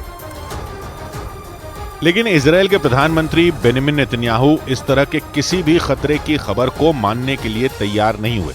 खबरों के मुताबिक अमेरिका की मिलिट्री इंटेलिजेंस ने इजराइल को आगाह किया था और ये कहा था कि न्यायिक सुधार कानूनों के कारण देश में बढ़ रही अस्थिरता इजराइल के दुश्मनों को मौका दे सकती है। अमेरिका की एजेंसियों ने आशंका जताई थी कि देश में नेतन्याहू के लिए बढ़ रहे गुस्से का फायदा ईरान और उसके सहयोगी संगठन उठा सकते हैं। यानी अमेरिका को डर सता रहा था कि इजराइल में राजनीतिक अस्थिरता के बीच ईरान के सहयोगी संगठन बड़ा हमला कर सकते हैं। लेकिन इजराइल ने ऐसी आशंकाओं को खारिज कर दिया था और उन्हें गंभीरता से नहीं लिया।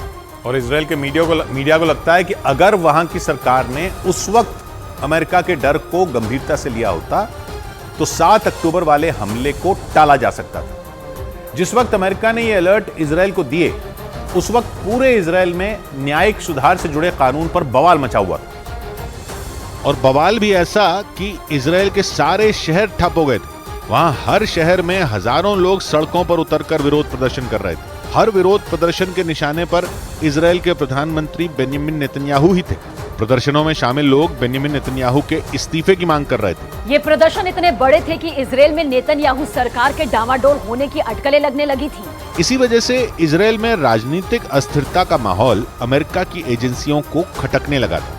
अमेरिका की खुफिया एजेंसियों को अलर्ट मिला था कि ईरान के समर्थन वाले संगठन इजराइल पर बड़े हमले की तैयारी में लगे हैं। और अब इजराइल के मीडिया का मानना यह है कि अमेरिका की खुफिया एजेंसियों का डर बिल्कुल सही था, जिसे इजराइल की सरकार ने नजरअंदाज कर दिया। इसीलिए अमेरिका के अलर्ट की खबरों के बाद इजराइल में न्यायिक सुधार कानून फिर से चर्चा में आ गया, जिन पर लाख विरोध के बावजूद बेन्यामिन नेतन्याहू एक कदम भी पीछे नहीं हटे थे और उन्होंने संसद में इससे जुड़े बिल को पास करवा दिया था। न्यायिक सुधार कानूनों के बाद इजराइल में अदालतों से सरकार के फैसलों को पलटने का अधिकार छिन गया था।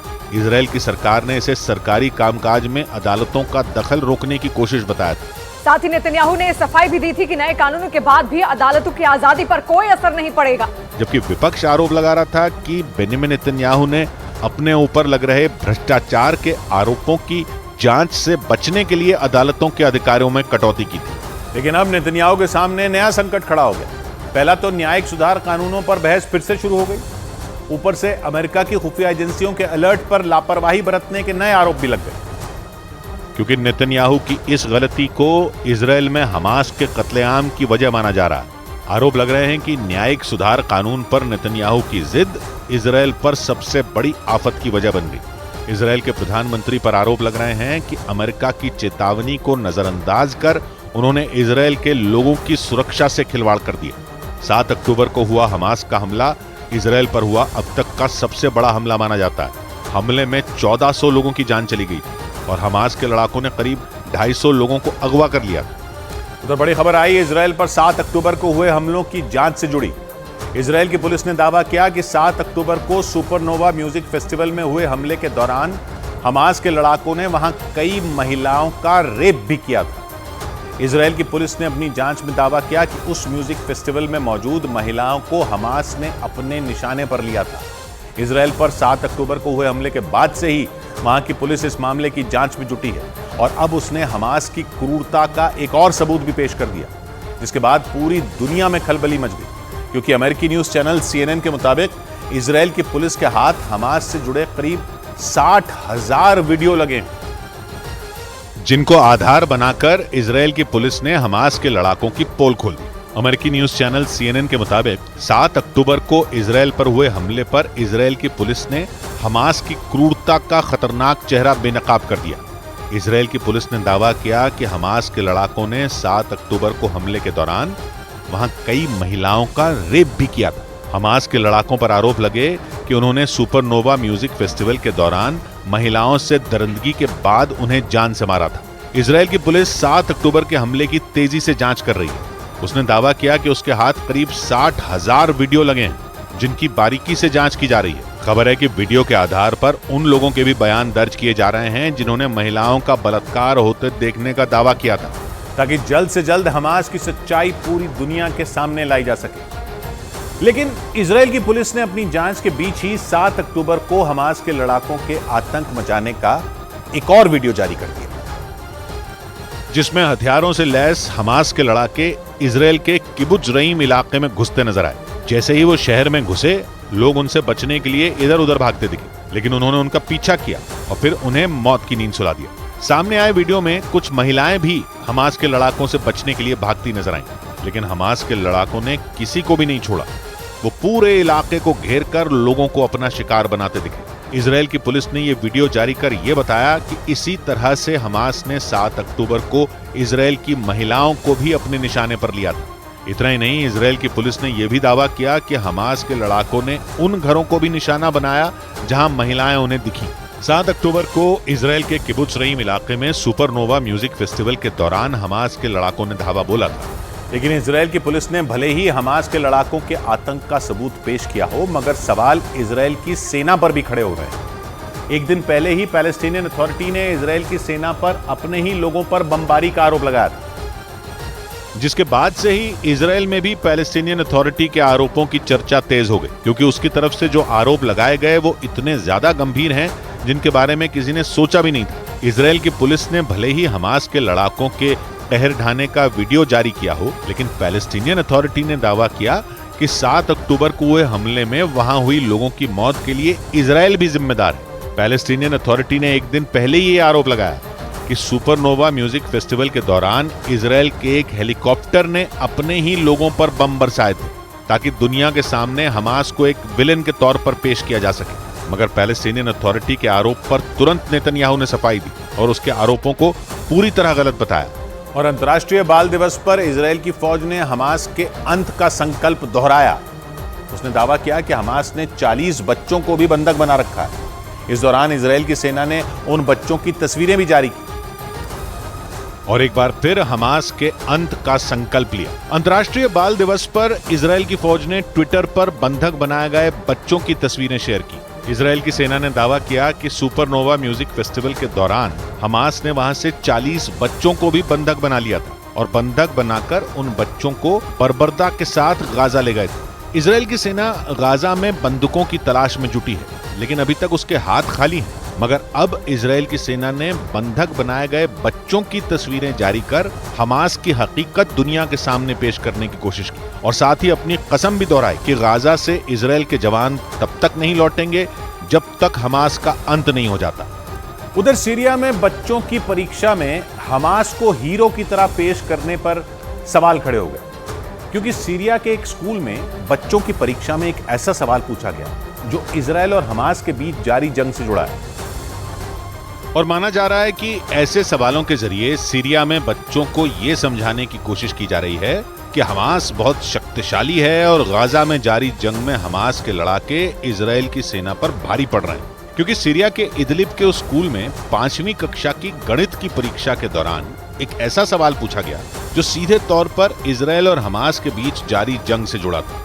उस सवाल में पूछा गया कि गाजा में मुजाहिदीन ने दुश्मन के 32 टैंकों को नष्ट कर दिया, और हर टैंक में 6 सैनिक मौजूद थे, तो कुल कितने दुश्मनों को मारा गया?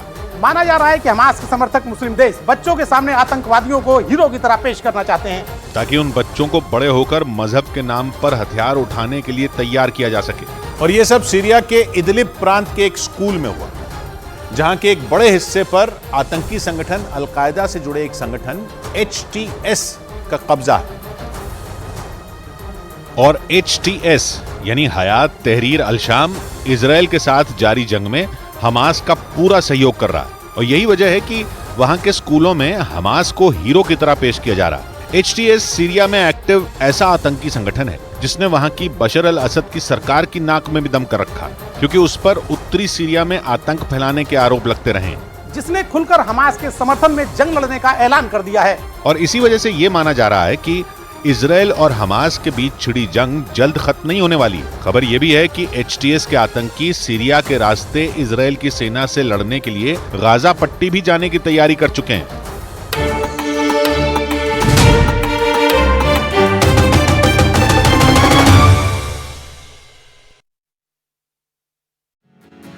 अब लगभग ये तय हो चुका है कि हमास अपनी सुरंगों में मौजूद बंधकों को आजादी दे सकता है, और माना जा रहा है इसका ऐलान किसी भी पल किया जा सकता है।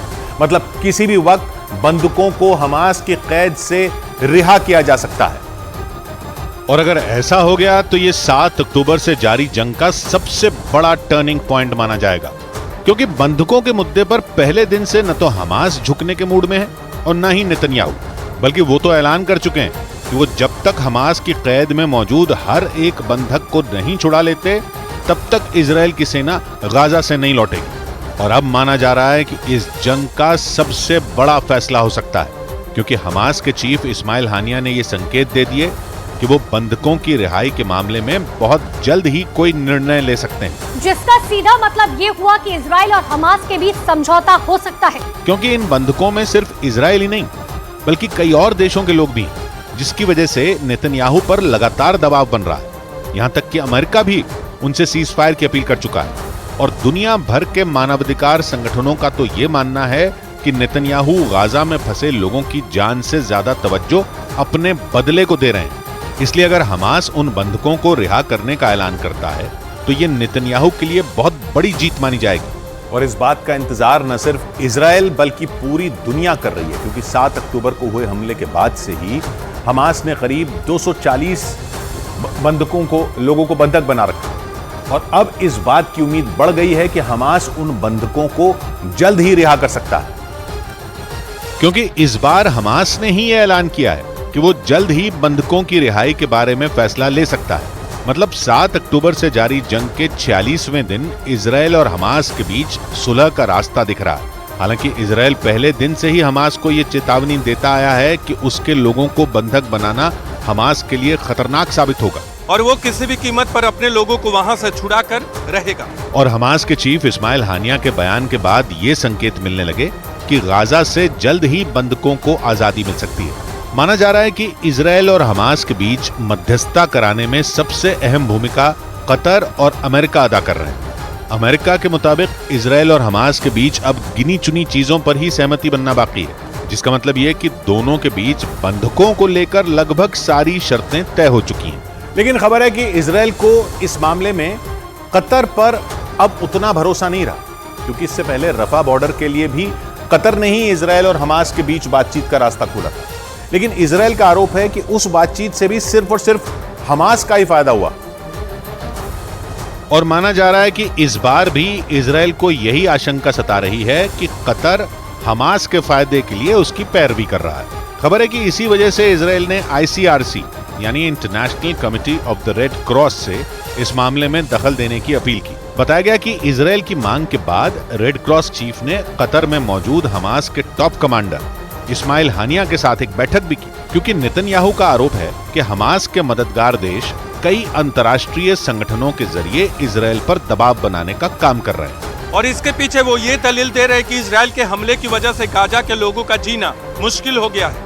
जबकि दूसरी तरफ हमास ने इजराइल के 240 लोगों को पिछले 1.5 महीने से कैद कर रखा है। माना जा रहा है कि इसी बात का हवाला देते हुए नेतन्याहू ने इस मामले में रेड क्रॉस चीफ से दखल देने की अपील की। ताकि हमास की सुरंगों में फंसे इजराइल के लोगों को छुड़ाया जा सके।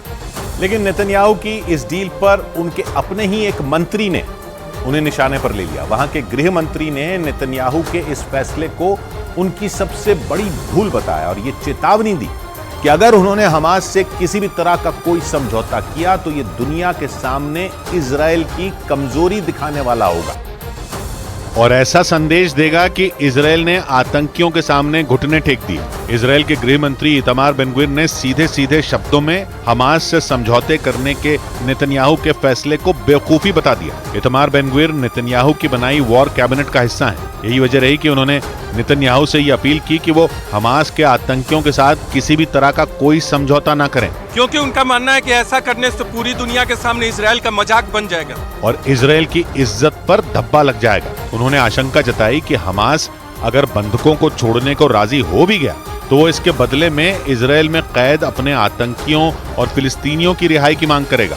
मतलब उनके मुताबिक नेतन्याहू जिस समझौते को अपनी जीत मान रहे हैं वो असल में उनकी सबसे बड़ी हार साबित होगी, क्योंकि ऐसा करके वो हमास की शर्तों को मान लेंगे और इजराइल का रुतबा मिट्टी में मिल जाएगा।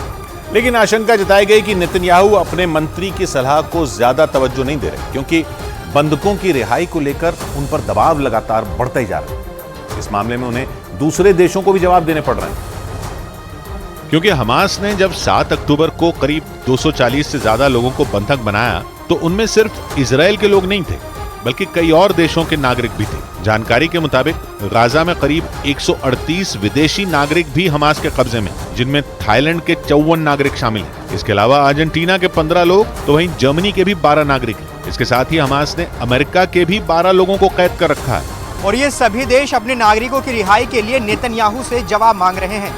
लेकिन नेतन्याहू की दिक्कत सिर्फ यही नहीं है, बल्कि उनके अपने देश में भी विरोध की आग सुलग रही है। तेल अवीव समेत कई शहरों में तो लोगों ने नेतन्याहू के खिलाफ जबरदस्त मोर्चा खोल रखा, क्योंकि इजराइल के लोगों की अपील है कि चाहे जैसे भी मुमकिन हो लेकिन उनके परिवार वालों को हमास की कैद से छुड़ा लिया जाए। और इसी वजह से नेतन्याहू पर बंधकों की रिहाई के लिए सख्त फैसला लेने का दबाव लगातार बढ़ता जा रहा है। हालांकि नेतन्याहू ने इस समस्या से निपटारे के लिए अपनी सेना को गाजा के चप्पे चप्पे पर तैनात कर दिया। गाजा में इजराइल की सेना का जमीनी ऑपरेशन पूरी ताकत से जारी है। नेतन्याहू का दावा है कि उनकी सेना ने हमास के कई ठिकानों तक पहुंचकर वहां जोरदार स्ट्राइक की है।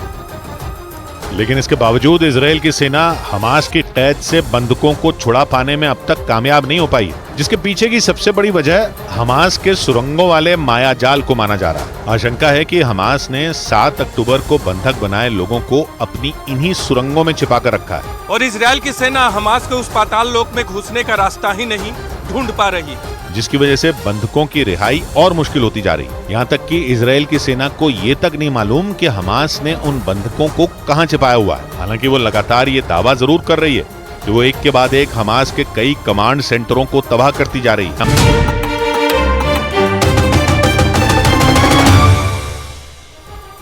ब्रेकिंग न्यूज है उत्तर कोरिया की जासूसी सैटेलाइट से जुड़ी खबर है कि उत्तर कोरिया ने कुछ देर पहले ही आसमान में रहस्यमयी मिसाइल दागी है, जिसके बाद दक्षिण कोरिया और जापान में भी खलबली मच गई, क्योंकि जापान का दावा है यह उत्तर कोरिया की वही जासूसी सैटेलाइट हो सकती है जिसे अंतरिक्ष में पहुंचाने के लिए किम जोंग उन कई महीनों से जुटे हुए हैं। हालांकि उत्तर कोरिया ने इस दावे को नकार दिया। उसका कहना है कि यह उसकी जासूसी सैटेलाइट नहीं है, बल्कि उसने बैलिस्टिक मिसाइल का परीक्षण किया है।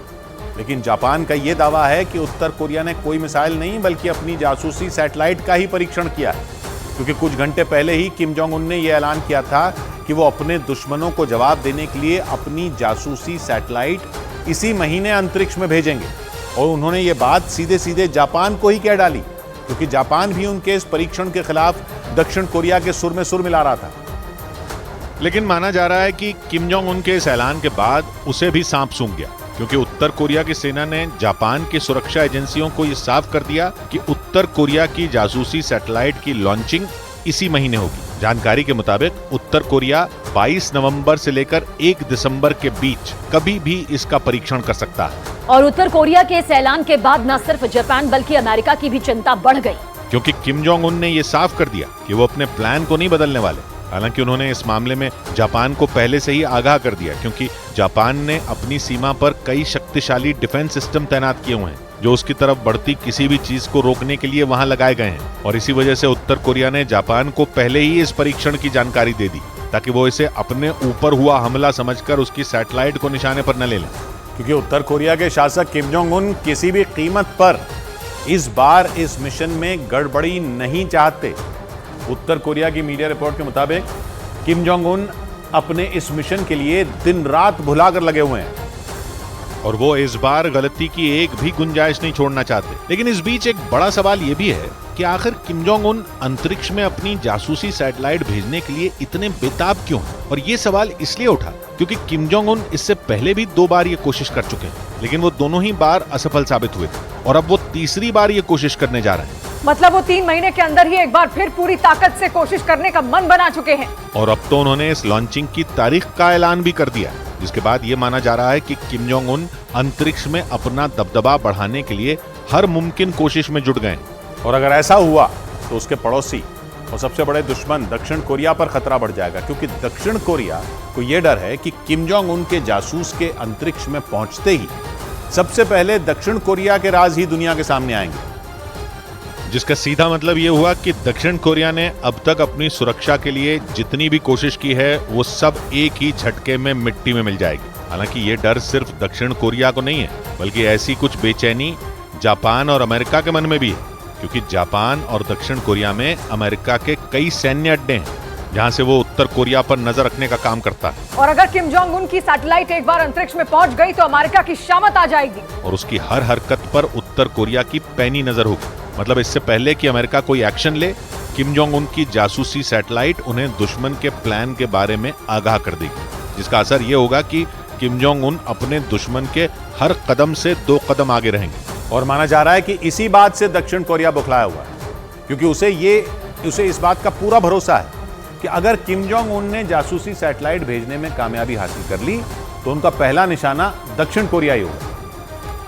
और वो ये बात अच्छी तरह से जानता है कि किम जोंग उन उसे किसी भी कीमत पर नहीं छोड़ेंगे। यही वजह है कि उसने पहले से ही अपने बचाव की तैयारी शुरू कर दी थी। एक दिन पहले ही दक्षिण कोरिया ने यह चेतावनी दी थी कि अगर किम जोंग उन ने जासूसी सैटेलाइट लॉन्च करने की कोशिश की तो वो उत्तर कोरिया के खिलाफ सख्त कदम उठाएगा। 국제사회가 한결같이 북한의 불법 행위를 엄중히 규탄하는 현실을 직시하고 इसके अलावा उसने उत्तर कोरिया से लगने वाली सीमा के पास टैंकों की तैनाती भी बढ़ा दी थी। हालांकि दक्षिण कोरिया की इस धमकी के अगले ही दिन किम जोंग उन ने अपनी सैटेलाइट लॉन्चिंग की तारीख का ऐलान कर दिया। मतलब उन्होंने साफ कर दिया कि वो इस बार किसी भी कीमत पर समझौते के मूड में नहीं है।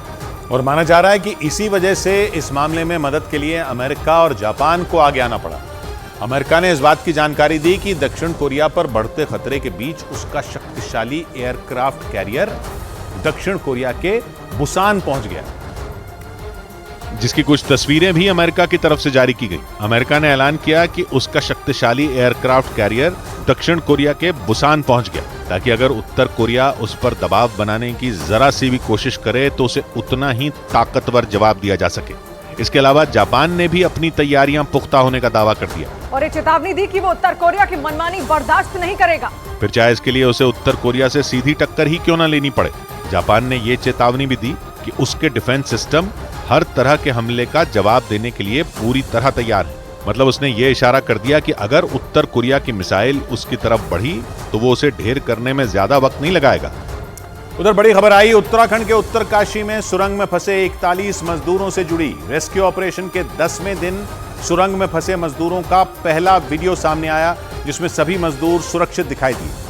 यह वीडियो एंडोस्कोप कैमरा से बनाया गया, जिसे 6 इंच चौड़े पाइप के जरिए मजदूरों तक पहुंचाया गया। एंडोस्कोप कैमरा बेहद छोटा होता है, जिसका इस्तेमाल सर्जरी के दौरान शरीर के भीतरी हिस्सों को देखने के लिए किया जाता है और इसी कैमरे से मजदूरों का वीडियो बनाने के साथ उनसे बातचीत की गई। पिछले 10 दिनों से उत्तरकाशी में चल रहे रेस्क्यू ऑपरेशन में इसे बड़ी कामयाबी माना जा रहा है।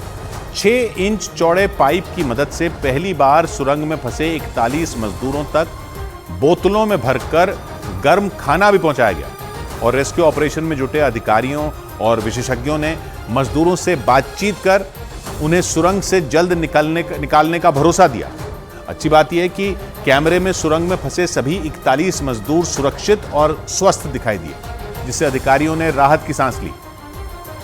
क्योंकि खबर ये आई थी कि सुरंग में कई दिनों से फंसे होने की वजह से मजदूरों की हालत बिगड़ती जा रही है। लेकिन सुरंग में फंसे मजदूरों का जो वीडियो सामने आया उसमें सभी मजदूर सुरक्षित दिखाई दिए। रेस्क्यू ऑपरेशन के 10वें दिन आए ये वीडियो टनल में फंसे मजदूरों का पहला वीडियो है। बताया गया कि ये वीडियो सुबह करीब 3:52 का है, जिसे एक एंडोस्कोप कैमरे से रिकॉर्ड किया गया।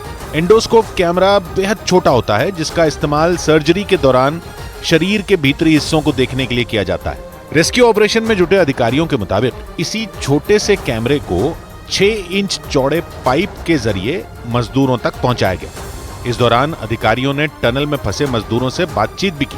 सारे लोग ठीक है तो कैमरे में अपने आप को दिखाएं, हाथ खड़ा करें, अच्छे से मुस्कुराएं, हम तुम्हारे पास जल्दी पहुंचेंगे, घबराएं नहीं। पाइप के जरिए मजदूरों तक पहुंचे एंडोस्कोप कैमरे में कुछ मजदूरों के चेहरे भी दिखाई दिए। इसके बाद एक मजदूर ने कैमरे को पाइप से बाहर निकाल लिया और उसे ऐसी जगह पर रख दिया जहां से सुरंग का एक बड़ा हिस्सा नजर आने लगा। इसके बाद कैमरे की मदद से सुरंग में फंसे सभी मजदूरों की गिनती भी की गई। इसी महीने की 12 तारीख से अलग अलग राज्यों के 41 मजदूर टनल में फंसे हुए हैं और हर गुजरते दिन के साथ उनके अंदर खौफ बढ़ता जा रहा था। उन्हें इस बात का डर सताने लगा था कि क्या वो सुरंग से कभी बाहर निकल भी पाएंगे या नहीं। लेकिन स्टील पाइप के जरिए उन तक कैमरा पहुंचने के बाद उन्हें एक उम्मीद की किरण दिखाई देने लगी। उन्हें ये लगने लगा है कि देर सवेर रेस्क्यू टीम उन तक पहुंच ही जाएगी और फिर सभी को सुरक्षित बाहर निकाल लिया जाएगा। सुरंग में कैमरा पहुंचाने के बाद टनल में मौजूद सभी मजदूरों की एक-एक कर गिनती की गई, ताकि ये पता लगाया जा सके कि कहीं कोई मजदूर मलबे में दबा तो नहीं है। सभी को एक करके कैमरे पे दिखाओ और कैमरे पे पता चल जाना चाहिए हम आपको यहाँ से देख रहे हैं। राहत की बात यह रही कि सुरंग में सभी मजदूर सुरक्षित और स्वस्थ हैं। वीडियो के एक हिस्से में सुरंग में एक जगह मलबा दिखाई दिया। उस दौरान वहां रस्सी की मदद से एक मजदूर आगे की तरफ बढ़ता नजर आया और जिस 6 इंच चौड़े पाइप से एंडोस्कोप कैमरे को मजदूरों तक पहुंचाया गया, उसी पाइप के जरिए मजदूरों तक पहली बार गर्म खाना भी भेजा गया। क्योंकि रेस्क्यू टीम के सामने सबसे बड़ी चुनौती सुरंग में फंसे मजदूरों को सुरक्षित और सेहतमंद रखना है और इसके लिए उन तक ऑक्सीजन और खाना पहुंचाना जरूरी है। हालांकि एक छोटे पाइप की मदद से मजदूरों तक लगातार ऑक्सीजन और खाने के लिए ड्राई फ्रूट्स और चने भेजे जा रहे थे, जो सुरंग में फंसे 41 मजदूरों के लिए नाकाफी साबित हो रहे थे। इसी वजह से रेस्क्यू टीम ने सिलक्यारा की तरफ सुरंग में 6 इंच चौड़े स्टील पाइप को ड्रिल करके मजदूरों तक पहुंचाया। सबसे पहले उस पाइप के जरिए एंडोस्कोपी कैमरे को अंदर भेजा गया और फिर मजदूरों से बातचीत करने के बाद उन तक गर्म खाना पहुंचाने का काम शुरू किया गया। जानकारी के मुताबिक 24 बोतलों में भरकर गर्म खिचड़ी और दाल भेजी गई। ये खबर भी सामने आई कि मजदूरों को सेब और संतरे भेजने के साथ उन तक बोतलों में भरकर जूस भी पहुंचाया गया। और ये जानकारी भी सामने आई कि सुरंग में फंसे मजदूरों ने अधिकारियों से नमक वाला खाना भेजने की डिमांड की है। इसीलिए मजदूरों को 6 इंच चौड़े पाइप के जरिए रोटी के साथ सब्जी भेजने की तैयारी की गई है। जबकि पाइप के जरिए उन तक खिचड़ी, फल, जूस और दवाइयां लगातार भेजी जा रही हैं, ताकि सुरंग में मजदूरों के पास खाने की किसी तरह की कोई कमी ना हो। इस बीच ये जानकारी भी सामने आई कि टनल में फंसे मजदूरों ने कैमरे पर अधिकारियों से नमक वाला खाना भेजने की डिमांड की है। अगले आधे पौन घंटे के अंदर में हम उन्हें रोटी भेजेंगे, सब्जी भेजेंगे, पुलाव भेजेंगे, तो ये प्रक्रिया निरंतर चालू रहेगी। रेस्क्यू ऑपरेशन में जुटे अधिकारियों का यह भी दावा है कि आने वाले कुछ घंटे बेहद अहम है और सब कुछ ठीक रहा तो 30-40 घंटों के अंदर कोई अच्छी खबर मिल सकती है। मतलब अधिकारियों ने ये संकेत दिए हैं कि रेस्क्यू टीम 10 दिन से टनल में फंसे मजदूरों तक पहुंच जाएगी और उन्हें स्टील पाइप के जरिए सुरक्षित निकालना शुरू कर देगी। इसके अलावा सुरंग में मोबाइल और चार्जर भेजने का प्लान है। अंदर वाईफाई कनेक्शन सेटअप करने की भी कोशिश की जा रही है, ताकि सुरंग में फंसे मजदूर आसानी से अपने घर वालों से बातचीत कर सकें। खबर यह भी है कि रेस्क्यू ऑपरेशन के दौरान मजदूरों की हर गतिविधि पर नजर रखने के लिए सुरंग में हाईटेक सीसीटीवी कैमरे लगाने की भी तैयारी है और उन सीसीटीवी कैमरों को 6 इंच के इसी स्टील पाइप की मदद से मजदूरों तक पहुंचाया जाएगा। रेस्क्यू ऑपरेशन में जुटे अधिकारियों के मुताबिक पाइप से एंडोस्कोप कैमरा भेजने के बाद अब मजदूरों तक हाईटेक सीसीटीवी कैमरे पहुंचाने का प्लान बनाया गया है, जो दिल्ली से मंगवाए जा रहे हैं। जानकारी के मुताबिक कैमरा आने के बाद उन्हें भी पाइप के जरिए ही अंदर भेजा जाएगा और फिर मजदूरों की मदद से ही उन्हें सुरंग में सेट करवाया जाएगा। मकसद यह है कि रेस्क्यू ऑपरेशन के दौरान इन सीसीटीवी कैमरों की मदद से सुरंग में फंसे मजदूरों की हर गतिविधि पर नजर रखी जा सके। इसके अलावा सुरंग में कहां कितना मलबा गिरा है और वहां से रेस्क्यू ऑपरेशन की कितनी संभावना है, इसे भी हाईटेक सीसीटीवी कैमरों की मदद से टटोला जाएगा, जिससे सुरंग के अंदर जिंदगी और मौत के बीच जंग लड़ रहे 41 मजदूरों को सुरक्षित बाहर निकालने का प्लान बनाया जा सके। लेकिन सबसे बड़ी चुनौती सुरंग के उस हिस्से में पहुंचना है जहां मजदूर फंसे हुए हैं। लेकिन वहां पहुंचना रेस्क्यू टीम के लिए नाको चने जबाने जैसा है, क्योंकि 12 नवंबर को सुबह करीब 4 बजे चार धाम प्रोजेक्ट के तहत बनाई जा रही इस सुरंग का एक बड़ा हिस्सा ढह गया था, जिसकी वजह से वहां काम कर रहे 41 मजदूर फंस गए। लेकिन परेशानी यह है कि जिस जगह पर मजदूर फंसे हैं वहां पहुंचना रेस्क्यू टीम के लिए किसी चुनौती से कम नहीं है। एक रिपोर्ट के मुताबिक ये सुरंग उत्तर काशी से यमुनोत्री धाम को जोड़ने के लिए बनाई जा रही है, जो करीब 4.5 किलोमीटर लंबी और 14 मीटर चौड़ी है। बताया गया कि 12 नवंबर को 41 मजदूरों का दल सिलक्यारा की तरफ से ही टनल में दाखिल हुआ था। सिलक्यारा की ओर से करीब 2.5 किलोमीटर का काम पूरा हो चुका है, जबकि डंडाल गांव की ओर से टनल में 1.5 किलोमीटर से ज्यादा की खुदाई हो चुकी है।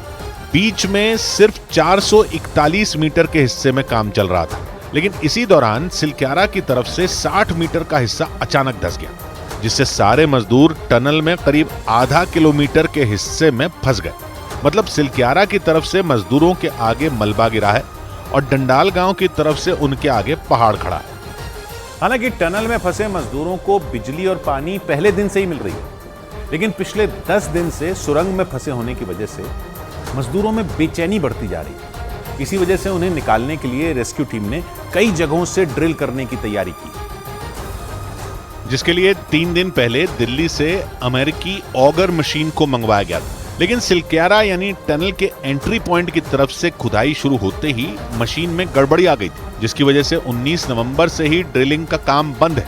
हालांकि दावा यह किया जा रहा है कि सिलक्यारा की तरफ से ड्रिलिंग जल्द शुरू हो जाएगी। टनल के दूसरे छोर यानी डंडाल गांव की ओर से भी खुदाई करने के लिए मशीनें पहुंच गई हैं। इसके अलावा डंडाल गांव की ओर से ही वर्टिकल ड्रिलिंग यानी सुरंग के ऊपर से ड्रिल शुरू की जाएगी। इसी तरह सिलक्यारा टनल के ऊपर पहाड़ पर वर्टिकल ड्रिलिंग के लिए पत्थर और पानी की जांच को पूरा कर लिया गया है। और पहाड़ का सीना चीरने के लिए गुजरात के वलसाड और उड़ीसा के हीराकुड से 2 मशीनें मंगवाई गई, जिन्हें ग्रीन कॉरिडोर बनाकर सिलक्यारा तक पहुंचाने का प्लान है। और उम्मीद जताई जा रही है कि जल्द ही मशीनों से ड्रिलिंग शुरू कर दी जाएगी। रेस्क्यू ऑपरेशन में जुटे अधिकारियों के मुताबिक मजदूरों को बाहर निकालने के लिए एक बड़ा प्लान तैयार किया गया, क्योंकि 10 दिन से टनल में फंसे होने से मजदूर बुरी तरह डरे हुए हैं। इसीलिए अधिकारियों ने उनके रेस्क्यू का एक मेगा प्लान तैयार किया, जिसके तहत ऑगर ड्रिलिंग मशीन से सुरंग में 5 तरफ से स्टील पाइप अंदर डालने की योजना है। बताया गया कि स्टील का यह पाइप 35 इंच चौड़ा होगा, मतलब इतना चौड़ा जिससे रेंगते हुए एक आदमी आसानी से गुजर सके। लेकिन ऑस्ट्रेलिया से आए एक्सपर्ट आर्नल्ड डिक्स के मुताबिक सुरंग से 41 लोगों को निकालना इतना भी आसान नहीं है, क्योंकि पहाड़ की मिट्टी बेहद भुरभुरी है, जिससे ड्रिलिंग के दौरान कई तरह की दिक्कतें आ रही हैं। I have experienced very difficult conditions before, but there's something that's quite different. That is, we have 41 men alive. हालांकि उन्होंने यह भरोसा दिया कि टनल से सभी मजदूरों को सुरक्षित बाहर निकाल लिया जाएगा, लेकिन इसमें कुछ दिनों का वक्त लग सकता है। मतलब मजदूरों को कुछ और दिन सुरंग में ही रहना पड़ सकता है। लेकिन सबसे बड़ा सवाल यह है कि आखिर सुरंग धसी तो धसी कैसे? सुरंग धसने के पीछे की एक थ्योरी यह है कि टनल में ड्रिल करने के लिए मंगवाई गई मशीनों के कंपन की वजह से इतना बड़ा हादसा हुआ, जिससे वहां फंसे जब ये 41 मजदूर फंस गए। और इसी वजह से वहां 10 दिन से हाहाकार मचा है। सुरंग के धंसने के पीछे का कारण पता लगाने के लिए राज्य सरकार ने एक टीम बना दी, लेकिन एक थ्योरी यह है कि टनल के अंदर बड़ी बड़ी मशीनों के चलने से होने वाली कंपन की वजह से इतना बड़ा हादसा हुआ। ऑस्ट्रेलिया से आए ड्रिलिंग एक्सपर्ट आर्नल्ड डिक्स ने इसके पीछे पहाड़ की मिट्टी भुरभुरी होने को वजह बताया। जबकि एक दूसरी थ्योरी ये है कि ये हादसा प्राकृतिक नहीं मानवीय है, क्योंकि दावा ये किया जा रहा है कि सिलक्यारा की तरफ से सुरंग के मेन गेट से 200 से 270 मीटर अंदर मलबा गिर रहा था। इसे रोकने के लिए कंस्ट्रक्शन कंपनी के इंजीनियरों ने लोहे के गर्डर लगा दिए। हादसे वाले दिन डंपर सुरंग से मलबा लेकर बाहर आ रहा था और इसी बीच उसका पिछला हिस्सा गर्डर से टकरा गया, जिससे यह हादसा हुआ। और इसी वजह से सुरंग में फंसे मजदूरों तक पहुंचने के लिए सिलक्यारा की तरफ से रेस्क्यू ऑपरेशन तेज कर दिया गया। टनल के एंट्री पॉइंट से करीब 3 फुट चौड़े पाइप को डालने का काम तेज कर दिया गया ताकि जल्द से जल्द मजदूरों तक स्टील का बड़ा पाइप पहुंचाया जाए और उन्हें बाहर निकालने की प्रक्रिया शुरू की जाए। इसी वजह से यह दावा किया जा रहा है कि आने वाले कुछ घंटे बेहद अहम होने वाले हैं। इस रेस्क्यू ऑपरेशन से जुड़ी पल पल की जानकारी देने के लिए न्यूज़ 18 की टीम भी उत्तरकाशी के सिलक्यारा की तरफ मौजूद है, जहां से ऑगर ड्रिलिंग मशीन के जरिए सुरंग में पाइप डालने का काम तेज कर दिया गया है। तो यहाँ पर आप देखेंगे कि टनल के अंदर जो काम है वो चल रहा है। यहाँ पर फिलहाल वेल्डिंग का काम जो है वो दिख रहा है। वेल्डिंग यानी कि दो पाइपों को जोड़ने का जो काम है वो दिख रहा है। बताया जा रहा है कि टनल के मेन गेट से 200 मीटर आगे से मलबा शुरू हो जाता है। रेस्क्यू ऑपरेशन में जुटे विशेषज्ञों के मुताबिक मलबे के अंदर 22 मीटर तक 800 मिलीमीटर का चौड़ा पाइप डाला जा चुका है, लेकिन वहां से 45 मीटर तक की दूरी सबसे मुश्किल भरी हो सकती है, क्योंकि इस रास्ते में बड़ी बड़ी चट्टानें हैं। मतलब असली चुनौती मलबे के इसी हिस्से को पार करना है। बड़ी खबर आई चीन और ऑस्ट्रेलिया के बीच टकराव से जुड़ी। खबर है कि ऑस्ट्रेलिया और चीन में तनाव और ज्यादा बढ़ गया है। ऐसा इसलिए क्योंकि चीन ऑस्ट्रेलिया के उस आरोप पर भड़क गया जिसमें उसने दावा किया कि चीन के एक युद्धपोत के सोनार से उसके गोताखोर घायल हो गए। लेकिन ऑस्ट्रेलिया के आरोप पर चीन आग बबूला उठा और उसने ऑस्ट्रेलिया के आरोप को गलत बता दिया। 2 रोज पहले ऑस्ट्रेलिया का एक जहाज जापान की तरफ जा रहा था, लेकिन ऑस्ट्रेलिया ने आरोप लगाया कि उस दौरान चीन के उस युद्धपोत ने सोनार का इस्तेमाल किया, जिसकी वजह से उसके गोताखोर घायल हो गए। सोनार यानी एक तरह से पानी में रेडार का काम करता है, जो आवाज को ट्रैक करके समंदर में खतरों का पता लगाता है। मगर अपनी नौसेना पर उंगली उठते ही चीन भड़क गया और चीन ने ऑस्ट्रेलिया को हद में रहने की चेतावनी दे डाली। ऑस्ट्रेलिया ने दुनिया के सामने चीन को बेनकाब करने की कोशिश की थी, लेकिन चीन ने ऑस्ट्रेलिया को आंख दिखा दी, जिसके बाद दोनों देशों के बीच तकरार और ज्यादा बढ़ गई। चीन लगातार इंडो पैसिफिक रीजन में अपनी धमक जमाने की हर मुमकिन कोशिश कर रहा है, लेकिन ऑस्ट्रेलिया ने 2 रोज पहले उस पर यह आरोप लगाया कि उसके युद्धपोत के सोनार की वजह से उसके गोताखोर घायल हो गए थे। सोनार एक तरह से पानी में रेडार का काम करता है, जो आवाज को ट्रैक करके समंदर में खतरों का पता लगाता है। ऑस्ट्रेलिया के मुताबिक उसका वो जहाज जापान के एक बंदरगाह की तरफ जा रहा था, लेकिन आरोप लगे कि तभी चीन की नौसेना ने समंदर में उस जगह पर सोनार का इस्तेमाल किया जहां ऑस्ट्रेलिया के गोताखोर अपना जाल साफ कर रहे थे, और इसी वजह से सोनार की चपेट में आने से ऑस्ट्रेलिया के गोताखोर घायल हो गए। लेकिन इसके बाद से ही चीन पर ऑस्ट्रेलिया पर बुरी तरह चीन भड़क गया। ऑस्ट्रेलिया ने चीन को दोबारा ऐसा न करने की चेतावनी भी दे डाली, जिसके बाद चीन के रुख में नरमी देखी गई। चीन ने सफाई दी और कह दिया कि उसकी नौसेना ऑस्ट्रेलिया से किसी भी तरह का टकराव नहीं चाहती। चीन ने ऑस्ट्रेलिया के आरोप को भी गलत बताया, लेकिन दोनों देशों के बीच टकराव की स्थिति ऐसी बनी कि चीन के रक्षा मंत्रालय को बयान जारी करना पड़ा। चीन के रक्षा मंत्रालय ने साफ कह दिया कि उसकी नौसेना ऐसा कोई काम नहीं कर रही है जिससे ऑस्ट्रेलिया के गोताखोरों को नुकसान पहुंचे। लेकिन इसके बावजूद ऑस्ट्रेलिया ने दावा किया कि चीन के उस युद्धपोत के सोनार से ही उसके गोताखोर घायल हुए थे। सोनार एक तरह से पानी में रेडार का काम करता है, जो आवाज को ट्रैक करके समंदर में खतरों का पता लगाता है। पनडुब्बियों को ट्रैक करने के साथ ही समंदर में खोज के लिए भी इसका इस्तेमाल होता है। सोनार में साउंड वेव्स यानी ध्वनि तरंगें छोड़ी जाती हैं, और अगर ये इंसान की साउंड वेव्स को सहने की क्षमता से ज्यादा होती हैं तो इससे इंसान को चोट भी पहुंच सकती है। लेकिन ऑस्ट्रेलिया ने चीन को सिर्फ अपने लिए ही खतरा नहीं माना, बल्कि उसने चीन को भारत के लिए भी खतरा बताया। ऑस्ट्रेलिया लगातार अमेरिका के साथ अपने रिश्ते मजबूत कर रहा है और चीन को यही बात चुभ रही है, और वो आए दिन ऑस्ट्रेलिया को परेशान करता रहता है, क्योंकि प्रशांत महासागर में चीन अपना दबदबा कायम करने की कोशिश में लगा है, जबकि ऑस्ट्रेलिया उसका विरोध कर रहा है, जिसकी वजह से उसने चीन से दुश्मनी मोल ले रखी है। मगर बीते कुछ महीनों में जिस तरह से ऑस्ट्रेलिया और अमेरिका नजदीक आए हैं, चीन के लिए भी मुश्किलें बढ़ सकती हैं। और इसीलिए चीन ये चाहता है कि ऑस्ट्रेलिया उसका दुश्मन ना बने। और चीन ने इसके लिए पूरी कोशिश भी की है। कुछ दिनों पहले ही ऑस्ट्रेलिया के प्रधानमंत्री एंथनी एल्बनीज चीन के दौरे पर भी गए थे, जिसके बाद ऑस्ट्रेलिया को भी ये उम्मीद जगी थी कि चीन अपनी दादागिरी से बाज आएगा।